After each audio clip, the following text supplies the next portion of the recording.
Ladies and gentlemen, welcome to the National Constitution Center. I am Jeffrey Rosen, the president of this wonderful institution. This is an evening about faith and the founding, and therefore it is appropriate and meet that we should begin our sermon by asking the congregation to recite our mission, our motto, which is so important. And we're going to do it very beautifully because we have some people here who haven't heard it before. So here we go. The National Constitution Center is the only institution in America chartered by Congress to disseminate information about the U.S. Constitution on a nonpartisan basis. Wonderful. That's so inspiring. It does get you into the mood, doesn't it? There we go. We're having an extraordinary number of nonpartisan programs that will increase awareness and understanding of the Constitution. On November 5th, Ken Starr is coming to discuss his new book. We will then follow that with a remarkable program on Hamilton, the musical, which will include a reenactment of the trial of Aaron Burr across Independence Mall. And then we culminate on November 28th in the second installment of our partnership with The Atlantic on a Constitution in Crisis, where Senator Chris Coons will return to the center, and we will have leading journalists and scholars ask what Madison would make of American democracy today. So it's going to be a great fall season. And if you're not, how many people here are members in the National Constitution Center? Wonderful. It is extraordinarily important that you become members. And dear C-SPAN friends, if you're up at 5 a.m. and watching me now, understand that the National Constitution Center is a private nonprofit. We are funded entirely by the engagement, passion, and support of citizens who are hungry for lifelong learning. And I want each of you to join the National Constitution Center as well. All right, we're going to have a great lecture, and then we're going to have a remarkable panel, and it will be introduced by our wonderful, our partner for this event, and that's Reverend Alan Crippen, who is Chief of Exhibits, Programs, and Public Engagement for the Faith and Liberty Discovery Center at the American Bible Society. He and his team have helped us put this program together. Please join me in welcoming Reverend Alan Crippen.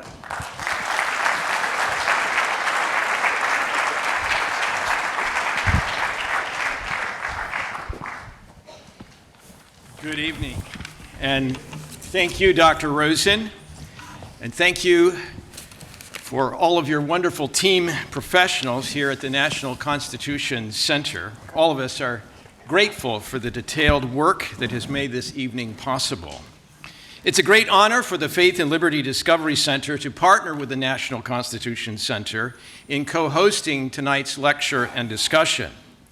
The Faith and Liberty Discovery Center is the newest visitor experience coming to Philadelphia.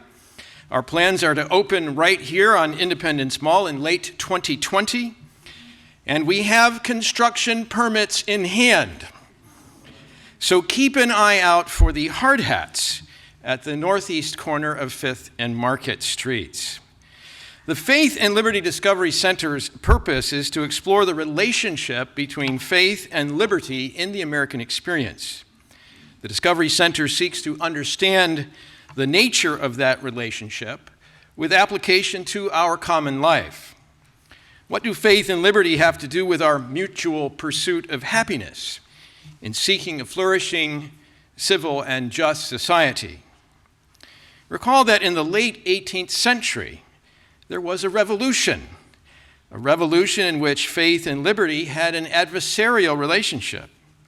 Within a decade, that bloody conflict fostered a dictatorship, world war, and a succession of no less than 5 constitutional republics.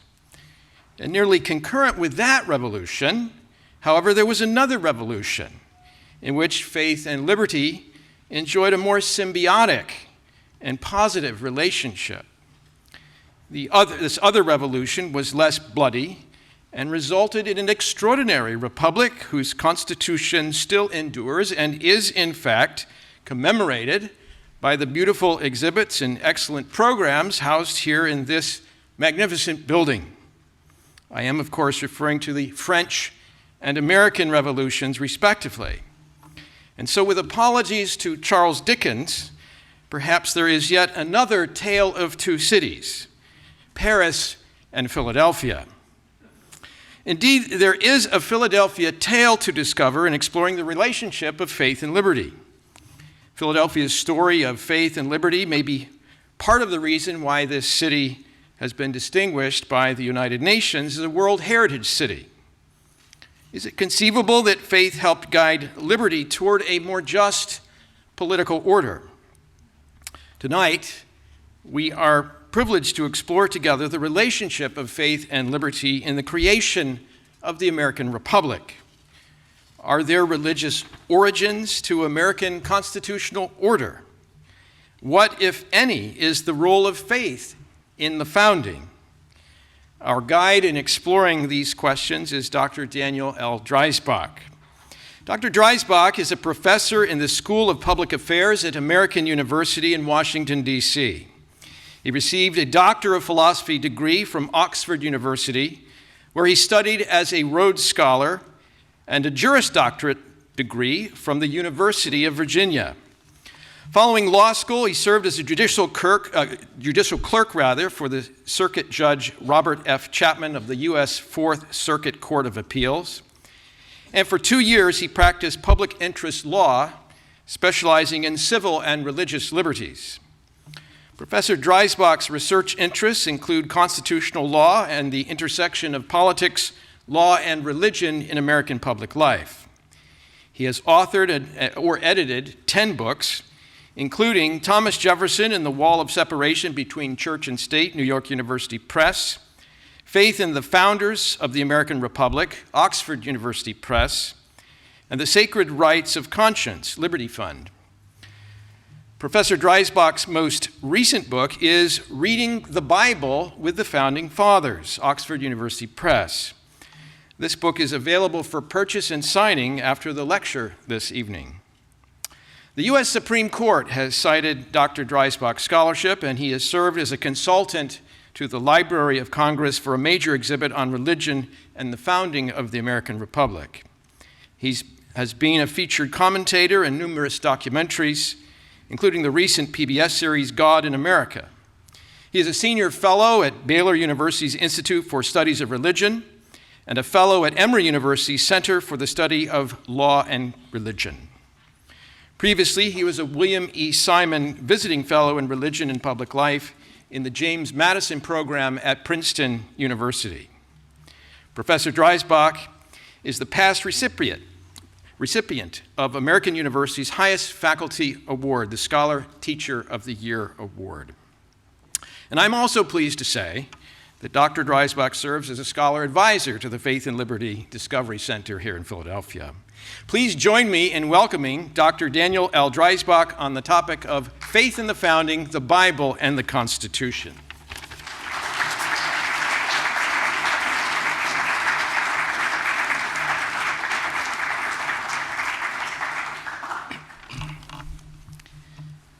Well, thank you very much for that warm welcome, and thank you, Reverend Crippen, for that very kind introduction. And I'm also very, very grateful to the National Constitution Center for giving me this opportunity to share a few thoughts with you this evening in this magnificent facility. This evening, I want to focus on this question of, did the Bible influence the American constitutional tradition? My thesis is modest, and yet I suspect it will strike some as provocative insofar as it, I think, challenges the prevailing view that one often encounters in the academy. First, let me just say I'm using the word here Bible in the same sense it would have been used by Americans by late 18th century Protestants here in America. And after all, Protestants would have constituted the overwhelming percentage of the former colonists. Probably about 98% or so of all Americans of European descent at that time would have identified with some form of Protestantism. So I'm referring here to the canonical texts sacred to the Christian faith. And by that I'm referring to the Old and the New Testaments, as well as the books commonly called Apocrypha. For purposes of this discussion especially, I want to emphasize that this text included the Hebrew Bible, or what Christians call the Old Testament, especially the books of Moses. And that is because this part of the Scriptures, even more than the New Testament, was the text to which 18th century Americans would have turned to for insights into the establishment of law and civil government. And let me also note parenthetically that most of my references this evening would be to the King James Version or the King James translation of the Bible, because again, this would have been the English language version of the Bible that most Americans would have been reading in the 18th century. No book, it seems to me, has had a greater influence on Western culture than the Bible. Its expansive influence on public culture, by which I mean language, education, arts, and letters, is well documented. This influence extended to the Western legal tradition.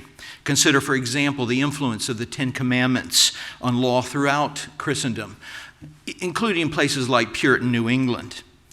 This evening, the question I want to pose and the question I want to examine is, did this influence of the Bible extend to the American constitutional tradition?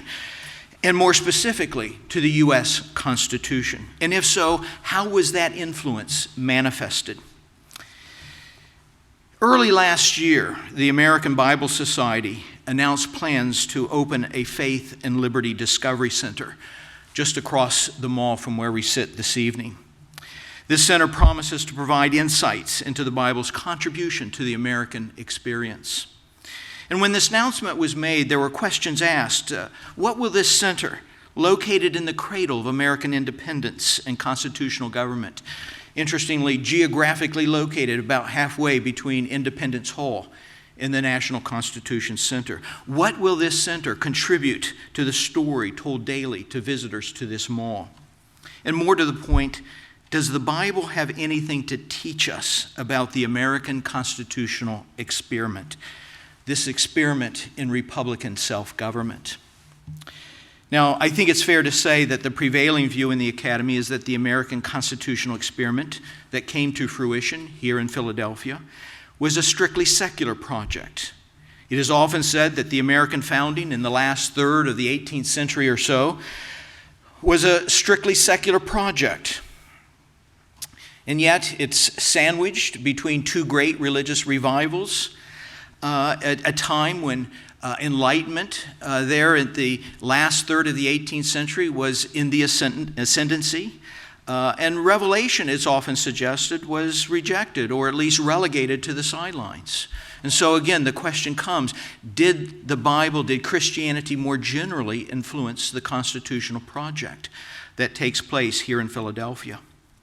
In a provocative polemic called The Godless Constitution, authored by two Cornell University professors, they make the claim, and I quote, "The principal architects of our national government envisioned a godless constitution," end quote.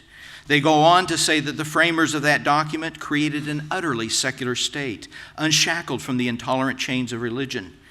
They say they find evidence for this thesis in the constitutional text itself, which they describe as radically godless and distinctly secular. The University of Pennsylvania law professor Kermit Roosevelt recently commented, and again I quote, "I'm not sure it's historically accurate to say that the founders drew their thoughts from the Bible. I don't think the U.S. Constitution reflects Christian ideals or doctrine.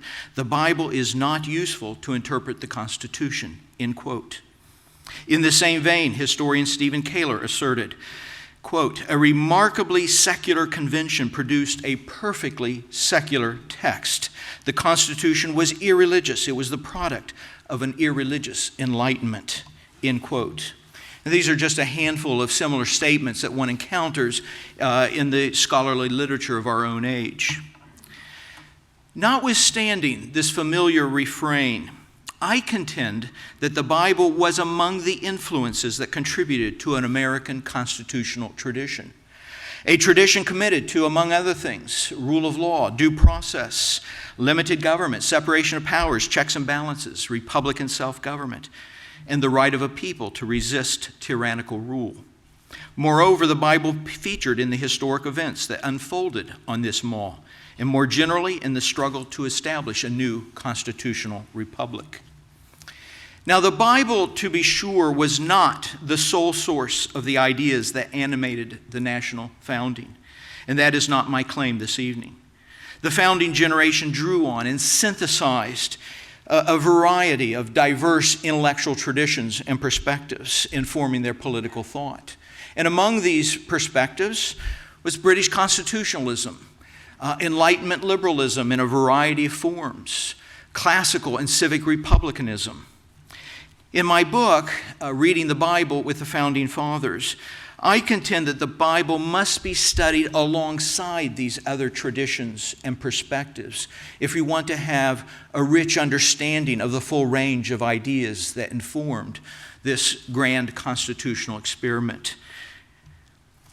Drawing attention to the Bible's contributions to the founding is not meant to diminish, much less dismiss, these other intellectual traditions and influences that I've just mentioned.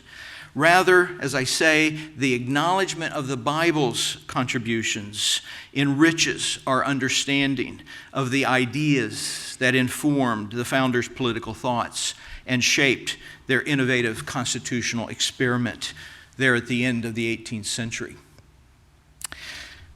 The Founding Fathers read the Bible. There are many quotations from and allusions to both familiar as well as obscure scriptural texts tell us that they knew the Bible from cover to cover. And let's not forget that this was a generation in which many learned to read with a copy of the Bible open in front of them. So again, this is a generation that knew the Bible well and refined that biblical language and themes liberally seasoned their rhetoric. The phrases and the cadences of the King James Bible especially. And if you know the King James, you know it has this very distinctive rhythm to it. And you hear that rhythm of the King James Bible in much of the literature, in much of the discourse of the American founding. The ideas of the Bible shaped the founding generation's habits of mind and informed their political pursuits. The Bible was an accessible and authoritative text, perhaps the most accessible text for 18th century Americans. And so it's not going to surprise us that effective communicators like politicians and polemicists often appealed to the Bible in an effort to reach, to connect with their audiences. Now, let's be very clear here. The mere fact that a founder quoted the Bible does not indicate whether that individual was a believer or a skeptic. Both, including some who doubted the Bible's divine origins and some of the central claims of Christianity, appealed frequently to Scripture in their political discourse. And here I might point to someone like Thomas Paine in The Common Sense, draws very much on biblical arguments and biblical narratives in advancing his own case in that famous pamphlet. In an often cited study published in the American Political Science Review on the sources referenced by the founding generation in their political literature, the political scientist Donald Lutz reported that the Bible was cited more frequently than any European writer or even any European school of thought, such as the Enlightenment. The Bible, he found, accounted for approximately 1/3 of the citations in the literature he surveyed. The book of Deuteronomy alone, the 5th book of Moses, was the most frequently cited work, followed by Montesquieu's The Spirit of the Laws. In fact, Deuteronomy was referenced nearly twice as often as all of John Locke's writings put together. And the Apostle Paul, a New Testament writer, was mentioned about as frequently as Montesquieu, again in the literature, the political literature of the American founding. Given the Bible's pervasive presence in 18th century culture, I don't think it will surprise us, nor should it surprise us, that the founding generation appealed frequently to biblical language and principles in their political discourse and deliberations. The 19th century historian John Wingate Thornton wrote that the Bible, and I quote, was the great political textbook of the patriots, end quote. Not all the founders revered the Bible, But even those who doubted Christianity's transcendent claims or the notion that the Bible was divine revelation thought it had something to contribute, something important to contribute to this American experiment in Republican self-government. And let me just note here parenthetically, it is interesting that some of the most skeptical of the American founders were those who were most drawn to the use of Scripture in their political rhetoric. I've just given the example of someone like Thomas Paine. Benjamin Franklin is another who draws very much in his own writings on biblical sources and biblical allusions and references and the like. So this use of the Bible was not something that was used simply by those who were, we might say, orthodox in their faith commitments. This is something that we see among many of the founders, those who were very faithful, as well as those who are quite skeptical in their embrace of Christianity. Notwithstanding their diverse backgrounds and personal theological views, including diverse views on God, Jesus, and the divine origins and authority of Scripture, the founders valued the Bible for its insights into human nature, civic virtue, social order, political authority, the rights and duties of citizens, and other concepts essential to framing a new political society. There was in particular broad agreement that the Bible was a useful handbook for nurturing the kinds of civic virtues that give citizens the capacity for self-government in a republic. For this reason, both John Adams and John Dickinson called the Bible, and I quote, the most Republican book in the world. Now, I want that just to sink in for a second. The Bible is the most Republican book in the world. I find that a remarkable statement. I've personally been reading the Bible for about 50 years. And I must tell you that not once in all those years have I picked up my Bible and said to myself, now for some good Republican reading, right? It's just not the way I think of the Bible.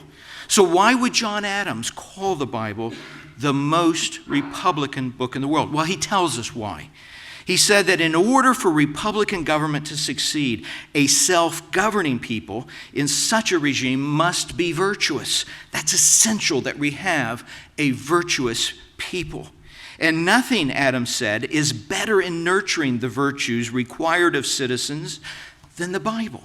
And for these reasons, he believes the Bible is this great Republican handbook, this great Republican resource for a self-governing people.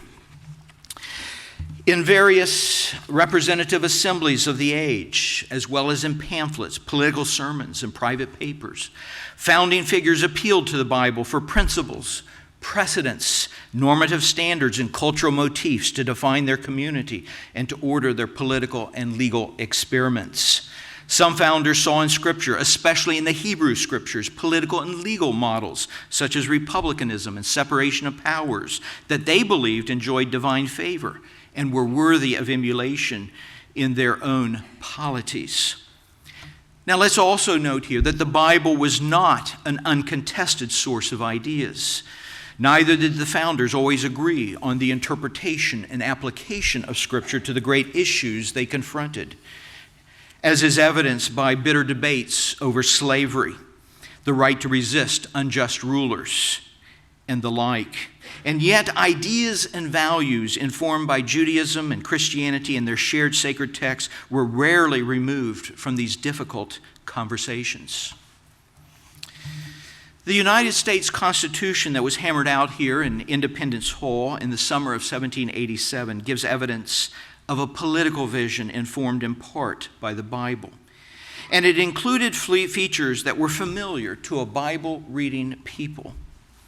Although it is difficult to establish definitively that constitutional provisions were taken from specific biblical texts, the lineage of selected constitutional principles can be traced back to biblical concepts that had previously found expression in Western legal tradition, especially in the English common law, as well as in colonial laws and customs. Convention delegates occasionally invoked the Bible in some surprising and interesting ways. For example, In the convention's waning days, during debate on the qualifications for public office, the Venerable Benjamin Franklin spoke in opposition to any proposal that, in his words, and I quote, tended to debase the spirit of the common people. We should remember the character which the Scripture requires in rulers, Franklin said. And here he's going to invoke Jethro's advice to Moses, in which he lays out qualifications for prospective Israelite rulers. And here I pick up with Franklin's quote, that they should be men hating covetousness, end quote.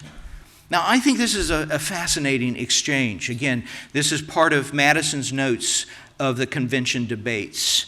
And why do I find it interesting? Well, Franklin is appealing to a biblical standard in this debate on a substantive constitutional provision.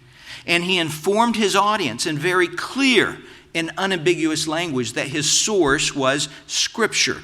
That was the term he used. And then he referenced, even quoted from a very specific biblical text. The text here is Exodus chapter 18, verse 21.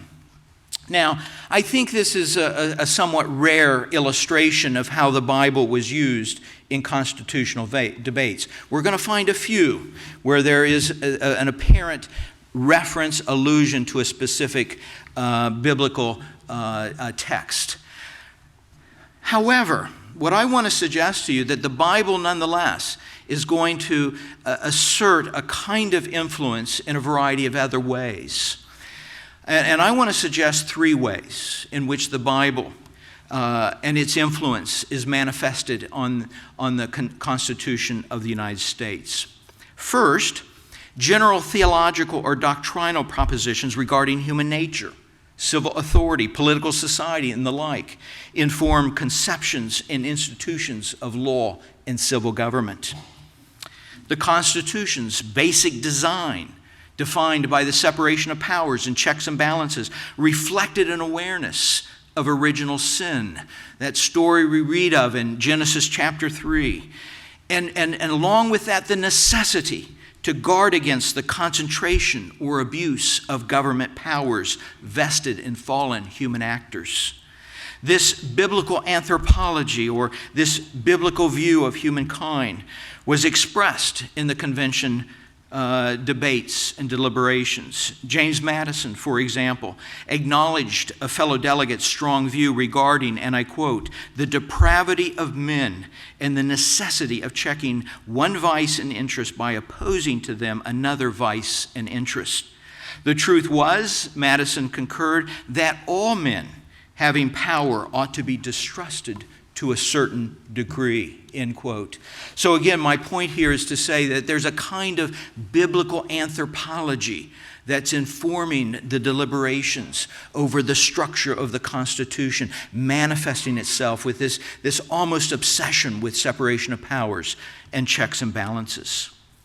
For another example, the Constitution's four oath provisions arguably mandated a profoundly religious act, again, reflecting explicitly theological propositions. Moral philosophers and constitutional framers in the founding era and well into the 19th century typically defined an oath as a solemn appeal to God for the truth of what is said by a person who believes in the existence of the Supreme Being and in a future state of rewards and punishments. Note that oaths of office and civic responsibility, ubiquitous in state constitutions and statutes in the founding era, were often explicitly premised on a belief in a future state of rewards and punishments. This draws us into a kind of biblical eschatology, I would suggest to you. There is further evidence of biblical influence on the Constitution's four oath clauses in the accompanying provisions permitting an affirmation in the alternative to an oath. These were almost certainly an accommodation for Quakers, Moravians, Mennonites, and other religious sects for whom oath-taking offended their religious scruples because they take literally the biblical injunction to swear not at all that we read in Matthew chapter 5. Second, The founding generation saw in the Bible political and legal models that they thought worthy of their consideration and perhaps incorporation into their political and legal systems. In Article 4, Section 4, the Constitution requires every state to maintain a republican form of government. Here, of course, I'm referring to republican in a small r sense, this idea of government by consent of the governed. The political discourse of the founding era is replete with appeals to the Hebrew Republic described in the Old Testament. And I'm referring here to that period in the history of Israel from the Exodus to the coronation of Saul as king of Israel. And you find Americans looking at this history before Saul's coronation as an example, a divinely inspired model for republican government, a model worthy of emulation in their own political experiments. In an influential 1775 Massachusetts election sermon, for example, Samuel Langdon, the politically active president of Harvard College and later a delegate to New Hampshire's Constitutional Ratifying Convention, said this, and I quote, "The Jewish government, according to the original Constitution which was divinely established, was a perfect republic. The civil polity of Israel is doubtless an excellent general model. At least some principal laws and orders of it may be copied to great advantage in more modern establishments," end quote. And I suggest to you that this is one of many, many, many examples of Americans in the founding era suggesting that there was something to be learned from this time in Jewish history, something to be learned about republicanism. From various biblical passages chronicling the Hebrew polity, some Americans derive support for specific republican principles, such as government by consent of the governed, as exercised through representatives chosen by the people. And let's note here that most of what the founding generation knew about the Hebrew Republic, they learned from the Bible. They were well aware that ideas like republicanism found expression in traditions apart from the Hebrew experience. And indeed, they studied these traditions, both ancient and modern. And although the founders did not seek to replicate the Hebrew model in its details, its biblical precedent reassured them that republicanism was a political system that enjoyed God's favor. And that was enough for them to seriously consider what there was to be learned from this type of republican government.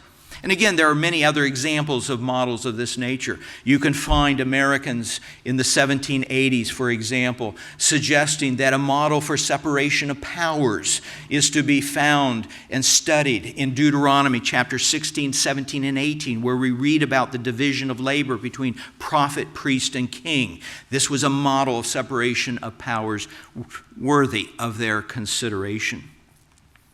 Third, the U.S. Constitution includes provisions that are almost certainly derived from or informed by the Bible and Christian doctrine and practice. Again, rarely did delegates at the Constitutional Convention cite Scripture when proposing specific constitutional provisions.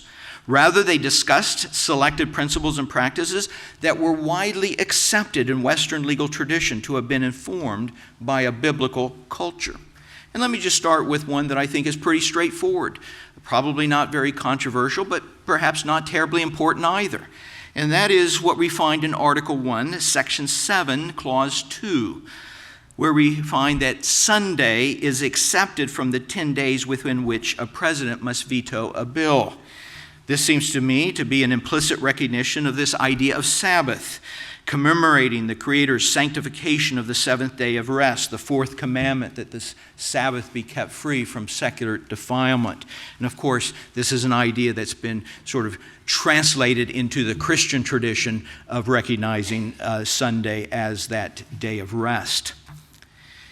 The Article 3, Clause 3, Article 3, Section 3 provision that convictions for treason be supported by testimony, the testimony of two witnesses. This conforms to a familiar biblical mandate requiring multiple witnesses of malfeasance for conviction and punishment. And we find many references to this idea of the necessity of multiple witnesses in order for there to be a conviction. Deuteronomy 17:6 is one such biblical text, but you find, again, numerous texts in Scripture referring to this principle, both in the Old as well as in the New Testament. The Fifth Amendment, framed by the First Federal Congress, prohibits double jeopardy or trying to defend it twice for the same offense. In a late 4th century commentary, St. Jerome, and legal scholars ever since, said this was a principle found in the book of the prophet Nahum, chapter 1, verse 9. From these origins, the doctrine entered into canon law and later English customary law, and was then transferred to American colonial codes and early state declarations of rights before it was eventually enshrined in the Fifth Amendment to the U.S. Constitution. I think this is a particularly interesting example because the Supreme Court, in an opinion by Justice Hugo Black, he sort of traces this very lineage of the principle of double jeopardy from Nahum up to its being embedded in the Fifth Amendment. Let me give you one last example. Commentators throughout American history have suggested that Christianity was incorporated into American legal culture in general and constitutional tradition in particular by way of the English common law. Now, as distinguished from statutory or civil law, the common law is the body of laws derived from principles, rules of action, customs and prior decisions or precedents of judicial tribunals. Now, the argument here is that this is a fundamental and enduring question in Anglo-American jurisprudence, and that is, what is the basis, what are the origins of the common law? And the most authoritative common law jurists in both England and American, well into the 19th century, asserted that Christianity is and always has been the foundation of the common law, and nothing in the common law is valid that is not consistent with divine revelation. Again, this is a very common assertion, and it's certainly not an uncontested assertion. But by the way, that formulation I just read to you, I've taken from Blackstone's commentaries. So the great English jurist is making this kind of assertion, but he's not alone. Lord Mansfield and Lord Hell are among the great English jurists that make this particular assertion. But here's the significant point. A popular notion was that insofar as the U.S. Constitution accredited the common law, the American people, through their ratification of the Constitution, incorporated Christianity into their very organic law upon ratification and adoption of the Constitution. Now, this claim has sweeping implications for the proposition that Christianity and its sacred text have informed American law, including constitutional law. Legal scholars have identified additional constitutional provisions, and one might encounter as many as a dozen or 24 other constitutional provisions that we could walk through, suggesting biblical origins. And these include measures addressing due process of law, cruel and unusual punishment, and corruption of blood, just to give you a few examples. And again, the claim here is not that these are ideas only found in the Bible or only found in a Christian tradition, but they were found in a biblical tradition. And the suggestion here is that this would have been an avenue through which Americans in the founding era would have been informed about these ideas or would have been drawn to want to include them in their own constitutional tradition. Tracing intellectual influences is not always easy or certain. In fact, it's often complicated and downright messy. And one is well advised to bring a strong dose of humility to the enterprise. Simply counting the number of biblical quotations and references to God and Christianity in the surviving records of the Constitutional Convention is not the only way to establish biblical influence on the Constitution or the lack thereof. Evidence indicating influence is sometimes found in unusual and unexpected places. In the search for intellectual influences on the American founding, one must look wide and dig deep, and that includes plumbing the depths of civil law, canon law, common law for evidence of biblical influences that may have subsequently found expression in American law. Some years ago, in a cover story on the Bible in America, Newsweek magazine reported that the Bible, and I quote here, has exerted an unrivaled influence on American culture, politics, and social life. Now historians are discovering that the Bible, perhaps even more than the Constitution, is our founding document, end quote. In an increasingly secular age, the Bible's role in the nation's founding is much contested. Whether or not one accepts this statement regarding the Bible's place in the nation's founding, the evidence suggests, I believe, that the story of the American constitutional experiment cannot be told adequately or accurately without referencing the Bible.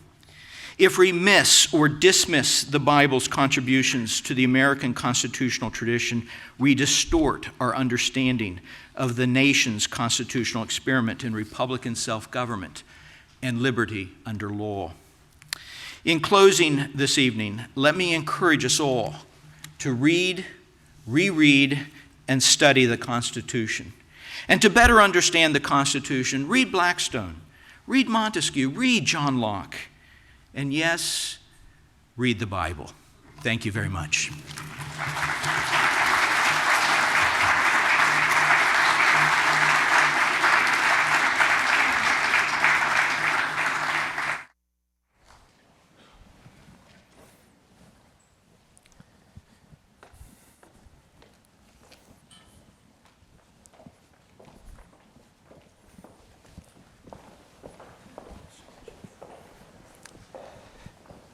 Thank you so much, Professor Dreisbach, for a stimulating, illuminating, and important lecture.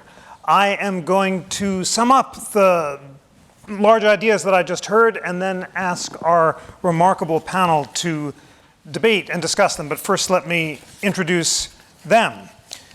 Marci Hamilton is Robert A. Fox Leadership Program Professor of Practice and Fox Family Pavilion Resident Senior Fellow in the Program for Research on Religion at the University of Pennsylvania. Wow, I should have taken a deep breath before that one. Marci is one of the leading scholars of religious liberty in America and contributor to the National Constitution Center's Interactive Constitution.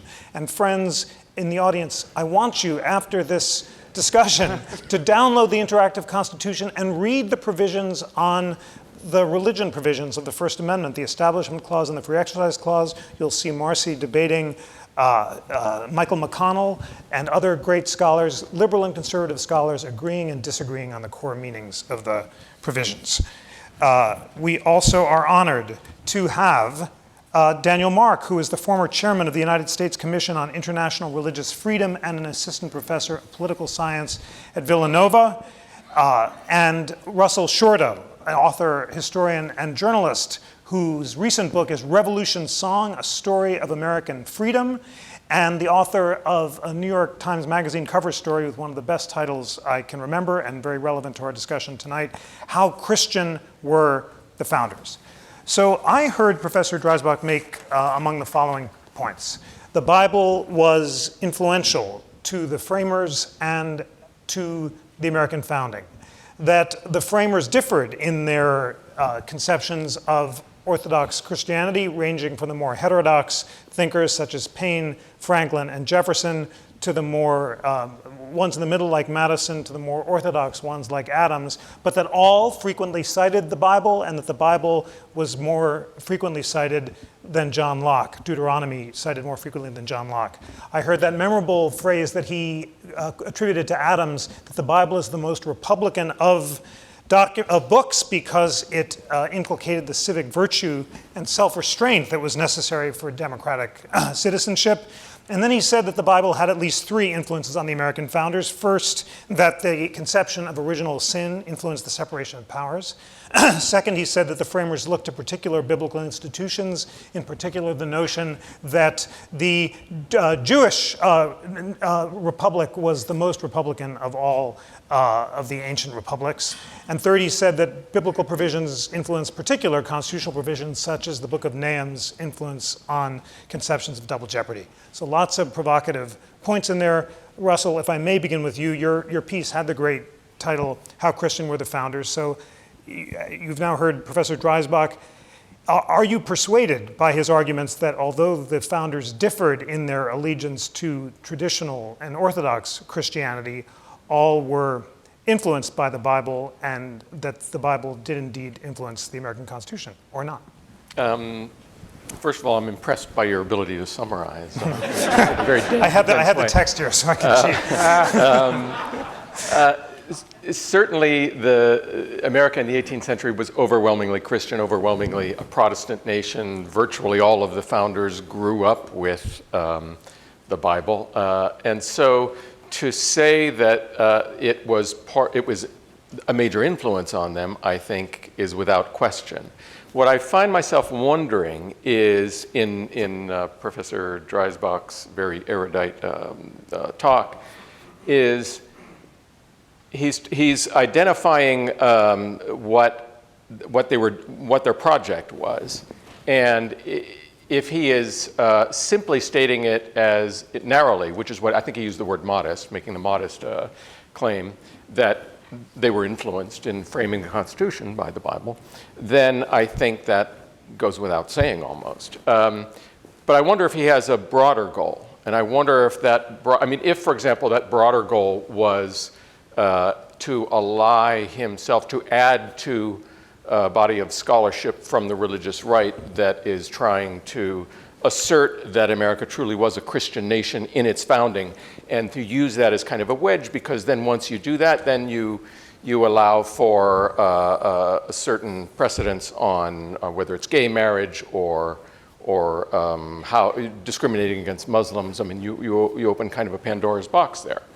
So in terms of what the ultimate goal of this presentation is, I think if it's the narrow goal, I can go along with that. And if it's a broader goal, then I think there's something problematic in that, because while the founders were in fact overwhelmingly Christian, it's all the more remarkable that they took this step of making sure that the Constitution was not in itself privileging Christianity or any religion.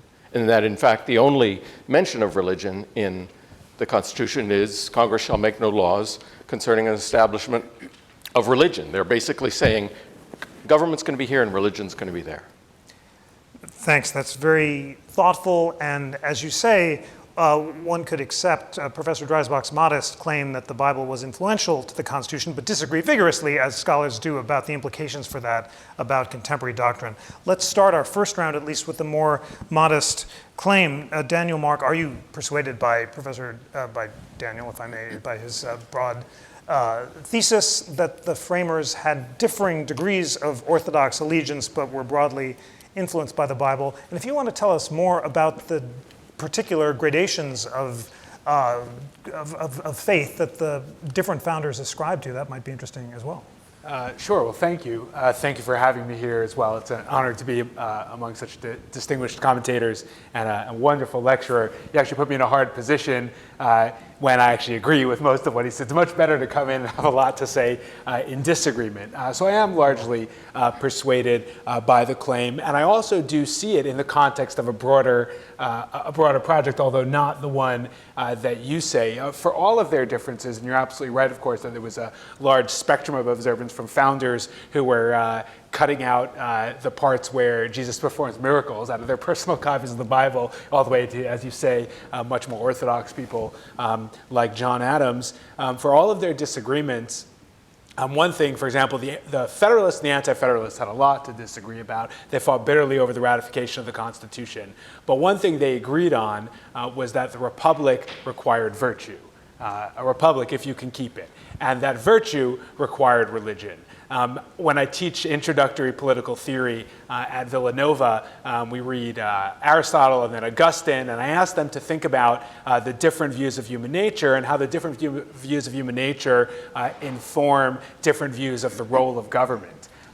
It's kind of a trick question because the fact that we might see Augustine, because of his view of the doctrine of original sin, as much more pessimistic about human nature than, let's say, Aristotle, who sees man as a political animal, a kind of a natural telos for the human to be in political life. Even though we see it that way, we don't know whether one or the other points to a view of more government or less government. On one hand, the pessimistic view might point to more government because the government is needed to restrain these wicked and corrupt people. On the other hand, who's going to populate the government? The same wicked and corrupt people. And so it doesn't necessarily point to one or the other. The Federalists thought, as we heard in the lecture, that ambition would check ambition, as we read in the Federalist Papers, or vice would check vice. And that was one way to contend with the reality of the lack of virtue. The Anti-Federalists went further. The Anti-Federalists thought, not only are you going to endanger us by putting power in the hands of necessarily corrupt people, that the vices would be multiplied through their exercise of power in a national government under the Constitution, but that actually the system being adopted under the Constitution would undermine virtue directly because it was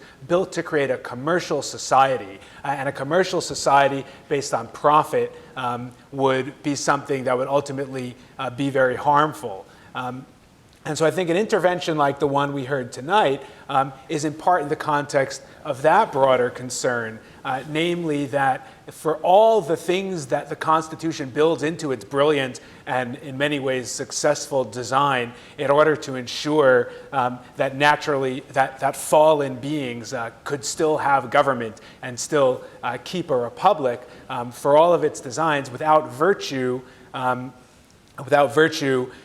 republic would not survive. And whether we like it or not, the only cultural system that's been proven to transmit values and teach virtue from generation to generation is religion. And that's why the founders across the broad spectrum really agreed that we needed religion to teach virtue because we needed virtue to keep the republic.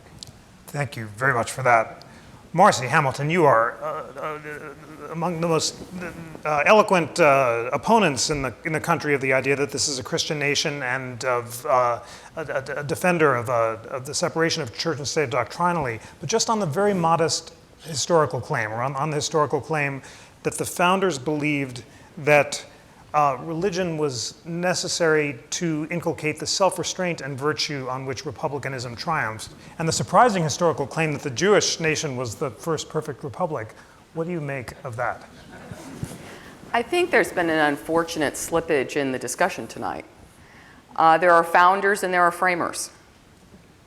The founding generation was religious in the sense that there was a religious identity that many of them shared.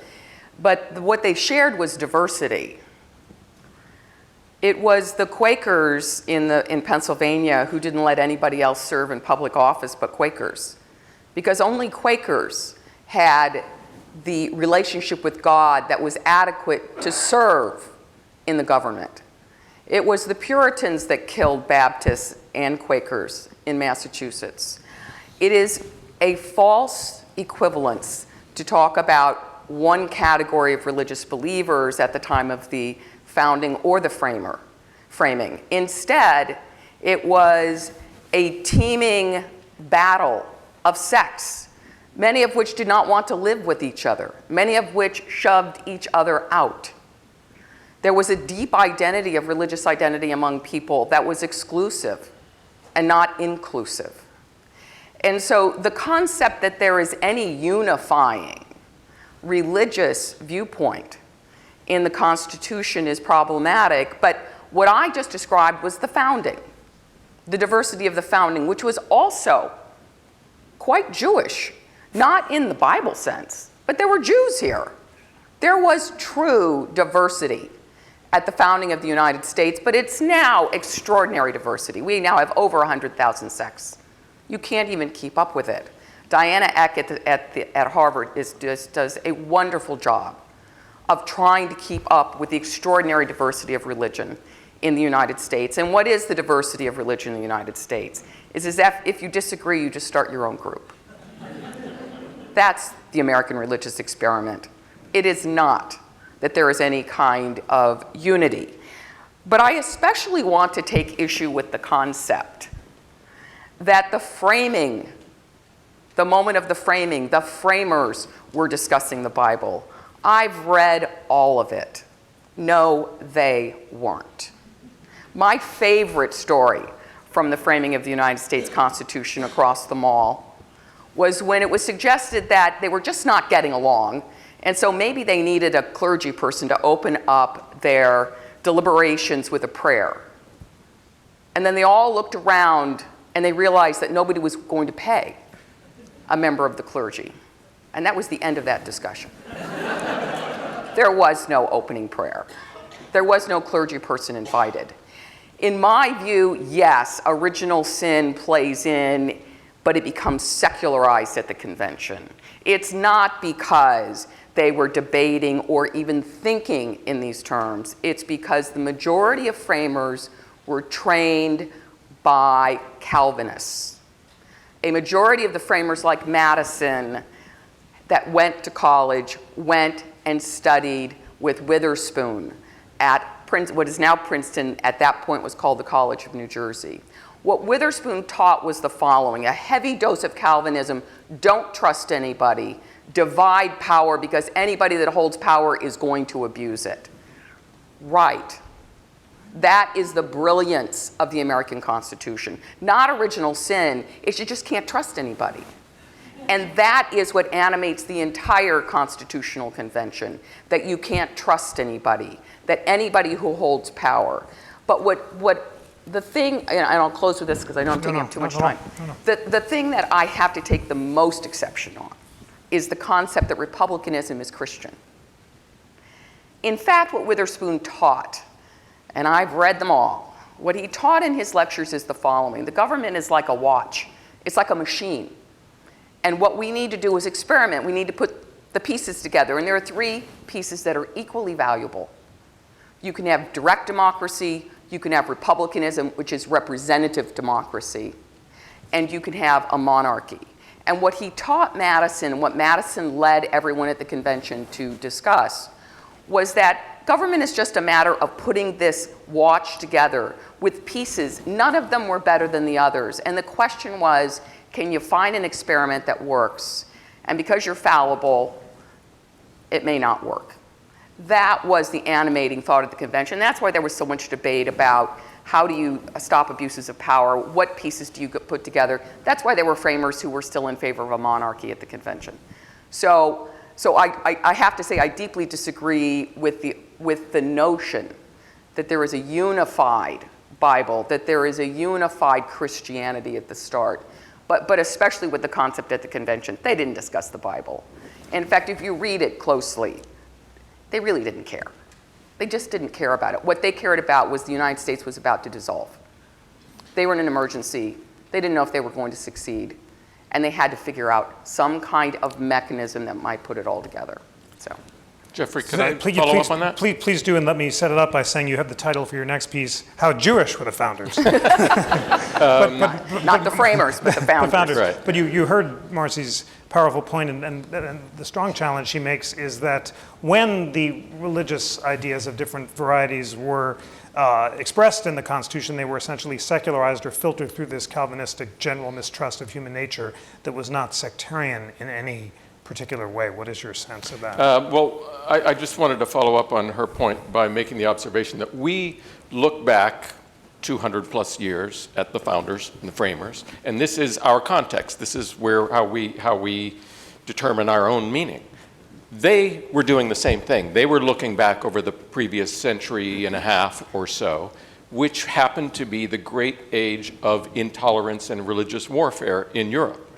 And when people slaughtered one another, and by and large they were Christians slaughtering other Christians. And my expertise in history is really in the 17th century and in the Dutch period, the period when the Dutch founded the colony of New Netherland, which became New York. And the Dutch in the 1570s, in the middle of their war, their brutal, bloody war of independence against Spain, which lasted 80 years. And by the way, that was a war that the American founders looked at as a model for their republic, because these were independent states that were banded together to fight for independence. In the middle of that, Spain launches the Inquisition on them. This blood, because while they were fighting for independence, the Dutch colonies were then converting to Calvinism. So there's this bloody, horrific result. And as a result of that, the Dutch craft this notion of freedom of conscience, which is really a watershed, where they say, you will not be persecuted because of your faith. And it comes out of this hard experience. And that is one of the episodes that is the beginning of the Dutch Enlightenment, which then seeds the wider European and ultimately the American Enlightenment. And it's that kind of experience that was in the background, that the founders of the American, the founders and the framers were looking at and that they had in mind as they were trying to put something together that could withstand those kinds of forces. Daniel, you are, as it happens, a fellow of the Witherspoon Institute. Marci mentioned that studying with Witherspoon at Princeton, the framers adopted this Calvinistic mistrust of human nature. And my question to you is, to what degree was the framers' mistrust, to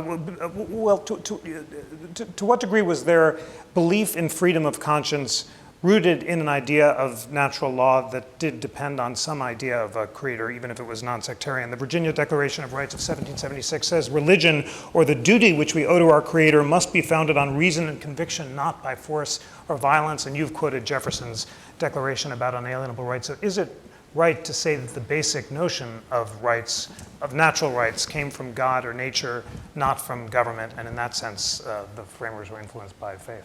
Oh, well, absolutely. I think that's right. And Michael Sandel, who's a famous professor at Harvard, who's certainly not part of the Christian right or any conservative conspiracy, has a really important article. I mean, again, important among us academics who study this kind of thing, religious liberty, talking about the difference between what we sometimes mean now when we say freedom of conscience, which is the freedom to do whatever I feel like, versus the understanding that informed the founders and that led them to put these kinds of protections in documents, whether that was state constitutions or our national constitution. The idea that conscience requires us to do something that we have no choice but to do.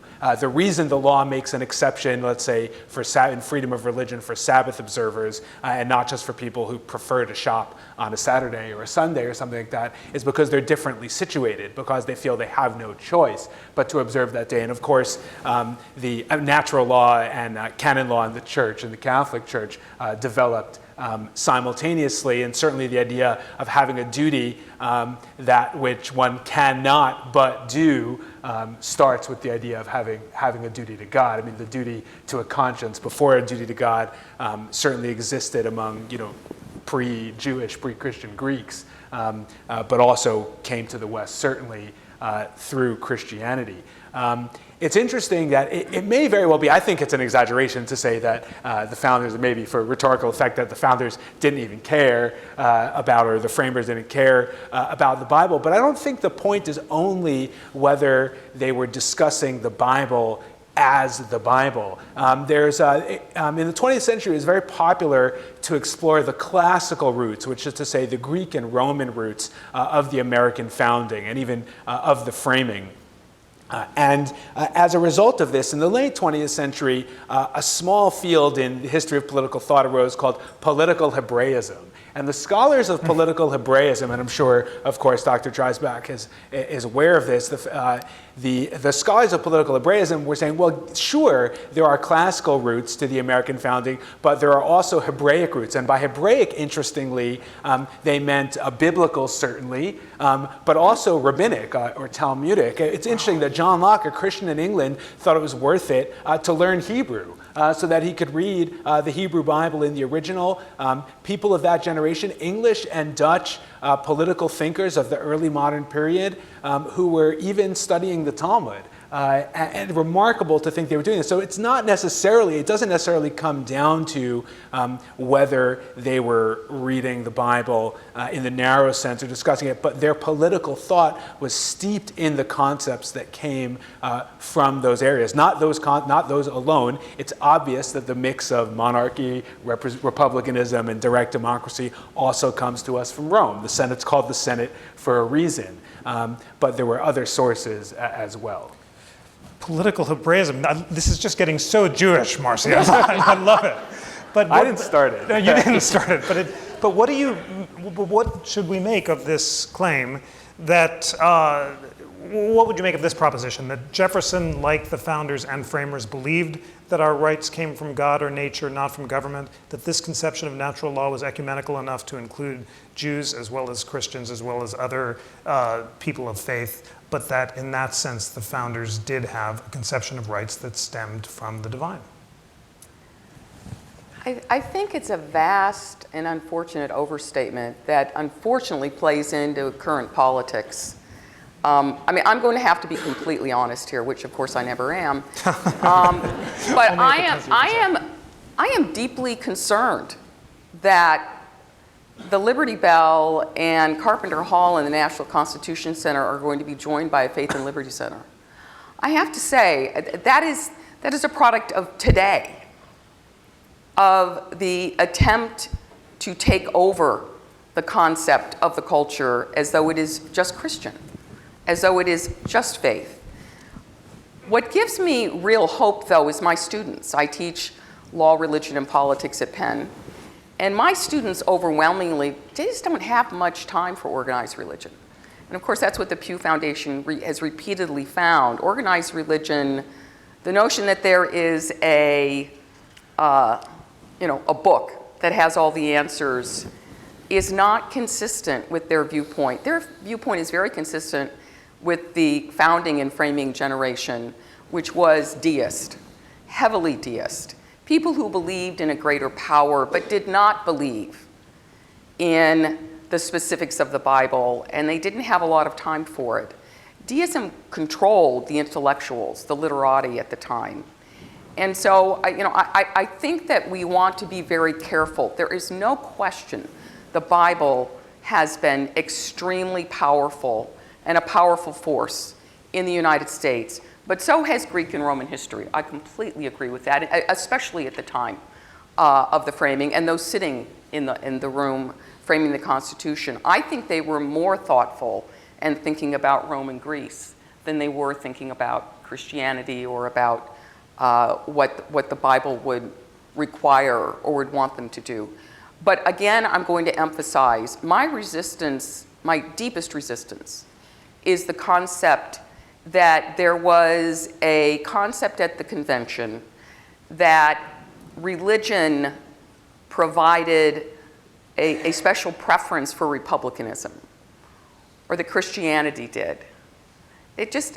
If you read the notes of the debates, that's just not what you get. If you read, and we'll do a framer, but out of the convention, James Madison and the Memorial and Remonstrance, what was his greatest fear? And this goes to the whole concept of this awareness of assault and abuse of religious believers. One of the most important lines in the Memorial and Remonstrance is Madison's fear of clericalism, his deep fear of the Inquisition. What he said was that it is possible to recreate the Inquisition in the United States. That's basically what he said. It is an amazing section that no one wants to talk about because it is scary. And what he's saying is too much power to religious entities is a problem. So what I would look at the Constitutional Convention, and what they feared the most, was a union of power between church and state. And I fear that we are now getting incapable of talking about the separation of church and state. The framers got it. They had to get the separation of church and state because so many of them had escaped. The problem is, for the ones who escaped Europe where they were being treated so badly, too many of them came over and they didn't know any other way. So what they sought out was their own universe, where they in turn treated non-believers or anti-whatever their faith was badly. It took us a long time to come up with how to live together as a diverse country. So my fear is that we make the mistake of thinking that there was a unified set of thoughts, there was one book that was preeminent over the Constitution. It's just not borne out by the history. Russell, what is deism, and what were the strains of it? And did the deists who believed in a watchmaker God, some doubted the divinity of Christ, others accepted it but doubted some of the miracles, describe the range of thoughts of what deism meant and what the implications are? I'll go back to Spinoza because I think it kind of originates there. And again, I'm back in the 17th century in the Dutch context. He feared a lot of organized religion because it was human-controlled and because it contained what he called superstition. So he tried to create a view of God that was sort of impossible not to believe in. God is nature, sort of super nature. It is nature and everything that we can think of that happened, that just goes on. And therefore we are part of it, and therefore you can't not believe in this God. And so I think American deism comes out of that. And if you just backing up and looking at it in philosophical terms, the way philosophers look at human conception of reality, you've got the phenomena, the world of phenomena, things that we can touch and feel, and noumena, that which we can't, but which we somehow feel and want to interact with. And I think there's the false dichotomy when it comes to trying to understand the generation that created the American project, that it had to be one or the other, that they had to either support this reason project or they had, and therefore they were just giving lip service to Christianity, or the other way around, as some would put it. And it is possible to do both. It is possible to hold both of those conceptions in your mind, and it was possible for many of them. Many of them may have been closet atheists, but didn't want to assert it because it wasn't politically correct. But in different measures, you see different ones. Maybe the most famous example is Thomas Jefferson's Bible, which he did a couple different versions of, where he basically cut out all of the miracles and just lined up Jesus' sayings, Jesus' philosophy. That was his very tangible way of dealing with this, saying, it's an affront to my reason, which following in this tradition that I believe in very sincerely, it's an affront to my reason to think that someone literally walked on water. However, I'm a Christian, and here is the Jesus, here's the Christianity that I believe in. And basically, we all do things like that, whether we're Christians or Jews or non-believers. I mean, we have my father has been a Catholic all his life, but I never once remember him going to church. I think that's, people make their accommodations. The founding father that I have studied the most is Washington. And Washington, his mother was very devout, but she was idiosyncratic, to say the least. She was kind of a backwoods woman. She would go to a place of rocks and trees and pray. So she would you get this feeling of, her own kind of deism almost. Washington himself, when people observed him, he belonged to church. He went to church irregularly, but he went throughout his life. And yet he wouldn't kneel. He always stood. He wouldn't take communion. His wife would go to communion, but he wouldn't take communion. So he had his accommodations, which again, I think are his way of trying to square this circle, of trying to have it both ways. Daniel, I must ask more about Jews and the founding because I'm really interested in it. So Russell has just said that Spinoza, of course, was a proto-deist or an inspiration of that conception. And were Jews at the framing more theistic, or were there some Jewish deists? And say more about this incredibly provocative suggestion that ancient Israel was the perfect republic in the sense of the first representative democracy. Sure. Well, I confess that that is not, though obviously Jewish, I don't specialize in the Jewish founders or anything of that sort. We've got to start up a roadshow. And so, yeah, no, that's fine. I think in any case, I think it's going to fall to the Orthodox Jew on the stage to defend Christian America. So I'll get to that next. The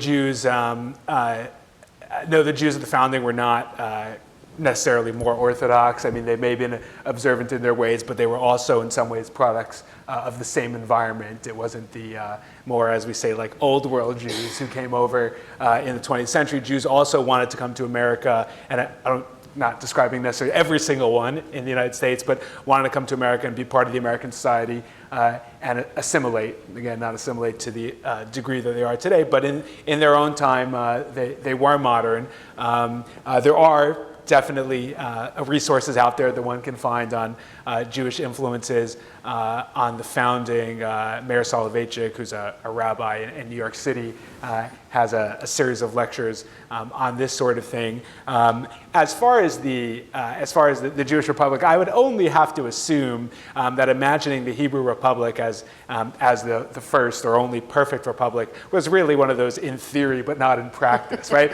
All the Bible is, the Jewish Bible, is just a story of the Jews messing up. Right. It's just one wayward generation after the next, right? And God regretting over and over and never giving up, but regretting over and over. And so it'd be hard to find, but it is true in the field of political Hebraism that I mentioned, certainly focuses on the way Dr. Dreisbach talked about separation of powers as an idea. The Acton Institute, which is a partner in the kind of work we're doing tonight, they have a summer program called Acton University. It's open to the public, and I teach a couple of courses there each summer, one of which is called Judaism and the Idea of Limited Government. And there are a whole, I would certainly not make the claim that Judaism is the sole or primary source of limited government, and nevertheless, there are certainly biblical and rabbinic ideas, strands, that support that kind of thinking. If I may, just because shots were fired, and there's a lot that I disagree with, and I won't nearly try to touch on everything, but to really come to the bigger point that connects to the lecture, I think there is a bigger project and a bigger picture here, but I don't think it's captured by certainly not an attempt to Christianize America, and certainly not by an attempt to say that all the founders were of one mind when it came to religion or the Bible or something like that. I think that so let me get at it this way. I think that the most important debate going on today in political theory, maybe that's where you fall asleep, but I know that's not necessarily the Constitution Center. The most important debate in political theory is actually not the debate between conservatives and progressives, though that debate surely in our country is the loudest, the most rancorous, and in the short term, the most consequential, but actually a debate that's getting a little bit louder and going on among conservatives. At the beginning of this calendar year, if I'm correct, Yale University Press published a book by Patrick Deneen, a professor at Notre Dame, called Why Liberalism Failed. And just to be clear here, he doesn't mean liberalism as in MSNBC, Barack Obama, that sort of thing. He means classical liberalism, which is to say the kind of liberalism we associate with the founders and with John Locke. And his claim is further than the anti-federalists, not just that a commercial republic is dangerous for virtue, but that a regime focused on individual liberty is dangerous for virtue. Conservatives today typically say that the problems we have in America are because we've strayed from our founding and our founding principles. That's a standard thing you'd hear. The argument to conservatives like Deneen is, in fact, that the problems we have today in America are a playing out, a fulfillment of the principles adopted at the founding. That the world we live in today in our country is the fruit of the poisonous tree. How so? Because the founding was too much John Locke and not enough Christianity or religion, or it's not that he's particularly concerned with Christianity necessarily in the narrow sense, but with what the pre-modern world represented in terms of authority, community, and tradition. Why? We see so many commentators today who talk about the way our obsession with autonomy has led citizens to be less happy, less productive, morally adrift, and so on and so on and so on. This is a lot written about. This is our modern or maybe our postmodern world. And whether our current condition is in fact a betrayal of the founding or a fulfillment of the founding depends on what you think of the founding. Is the founding too much John Locke, too much individual liberty and not enough authority, community, and tradition, which is it? Too much individual liberty or not? And that depends. And I think someone like Dr. Dreisbach, for those of us like me, who are not with Patrick Deneen, though I respect him and like him very much, and I think it's a great conversation, I don't agree with him, and I think we should fight to save what's good about our founding rather than scrap it and start all over. If that were not the case, I wouldn't be wearing a tie whose pattern is entirely comprised of 1776 over and over again. I don't know if C-SPAN can get close enough, but you may not want to for other reasons. Why not 1787 for next time? Right, no, I know that, but I didn't have a 1787 tie.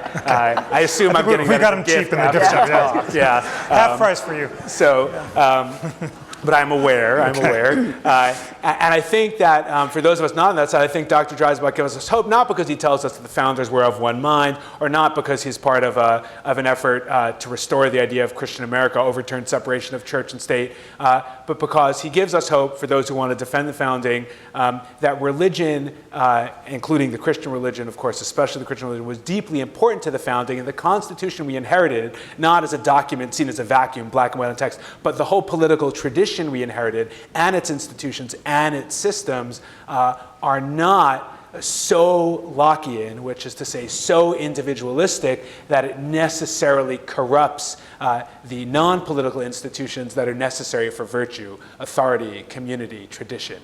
And so I think that's probably where I would see the most important and hopefully intended contribution of the project. But where do you go with that exactly? Where do you go with that notion that there is this? I mean, what I found in Dr. Dreisbach's presentation was the idea that, well, religion, I mean, it's almost like saying the framers breathed oxygen, and therefore oxygen is part of, the American Constitution. I mean, I'm pretty sure we can distinguish between intellectual influences and biological necessities. Well, but if we're talking about influences that were not conscious, I mean, well, conscious. I guess that's what you grew up with. No, I think that's a pretty good debate. I think that a lot of what we heard in the lecture showed that it was quite conscious. I mean, the quoting over and over and over again. Now, you could say quoting it just for effect or quoting it for, as rhetoric, but it seemed to be it was very much in their conscience. But it wasn't quoted at the convention. Right, so we're talking about the framers. They weren't quoting the Bible at the convention. And if your only person is Ben Franklin, he's using it for his own ends. Well, so that's a fact. No, and that's a fair point. But I think that's because they also respected the political project. They really did believe in religious liberty. They really didn't want a sectarian government. But I'm not arguing that they wanted a sectarian government. That they were creating Christian America. I doubt that's what. I haven't ever spoken to him, but except to say hello today. But I doubt that's what. I think what they're arguing is that the political institutions came from a tradition that was biblical and religious, and the institutions reflect those influences in very important ways that mean, at least for my purposes, contra Deneen, that we don't live in a system that is necessarily cannibalistic. The classical liberal world does not, as Nick Walterstorff, the theologian, said, does not cut off the branch on which it sits, because it is not so individualistic, so atomizing as to destroy the very virtues that makes an individual liberty-based society possible. But again, I'm on the other side of the looking glass. That doesn't make any sense under the Constitution. I'm sorry. Well, go ahead. The only entities in the United States that are routinely arguing for autonomy from the law are religious entities. They made up something they call the church autonomy doctrine, and they use it to argue they're not liable and they're not responsible, and they can't be sued and they can't be responsible for things like sex abuse of children. So the autonomy is not built into the constitutional interpretation at all. And in fact, the Supreme Court has rejected it routinely because you can actually find a universe within the Constitution of getting along and operating together and respecting the law. I think where we radically disagree here is on what was going through the minds of the founding and framing generation. Right. And what those who favored this worldview of the Christian influence never bring up, but is so important, is what the founding generation feared most was what they called licentiousness. They believed that there was something that was too much liberty. They believed that you could go overboard. They opposed polygamy. They opposed sex with children. They opposed bestiality. They opposed using the Constitution for purposes of serving your own ends. Licentiousness was an evil at the time of the framing. So the religious liberty that we are experiencing right now, the arguments which are, as you said, that I have to do whatever it is my faith tells me to do, was flatly rejected at the time of the framing. They believed in limits on action. They believed in the rule of law. They believed in what makes the system operate. And it wasn't just because they were religious. It was because they understood tyranny, because they came from tyranny. So I think that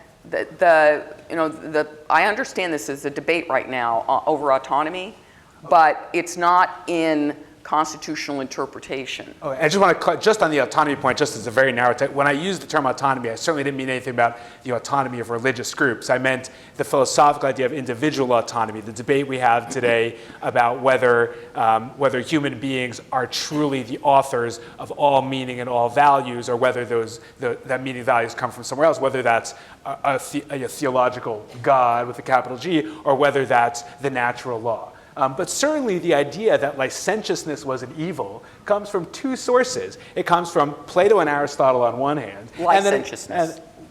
Licentiousness. Licentiousness, right. Yes. Not consciousness. Yes, was right. The classical distinction in the classical tradition was between liberty and license, just as you said, right? Liberty, which was the freedom to do good, and license, which is the freedom to do anything you pleased, including the things that you mentioned, certainly famously prohibited by the Bible against pagan society of its time. And the two sources were Plato and Aristotle on one hand, and Moses and Jesus, representing greater traditions, on the other hand.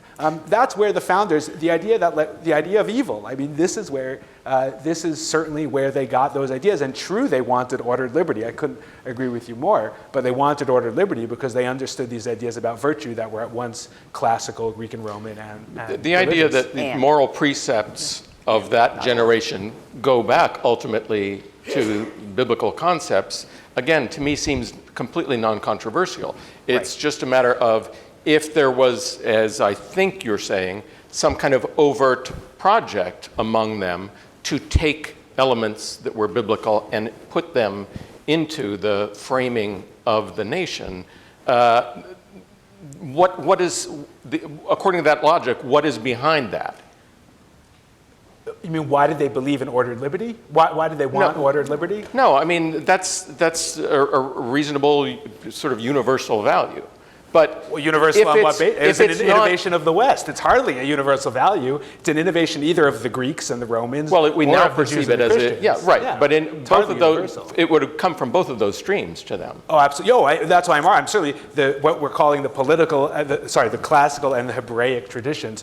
Absolutely both fit into it. But my point is, what? I mean, we know that they had these traditions behind them.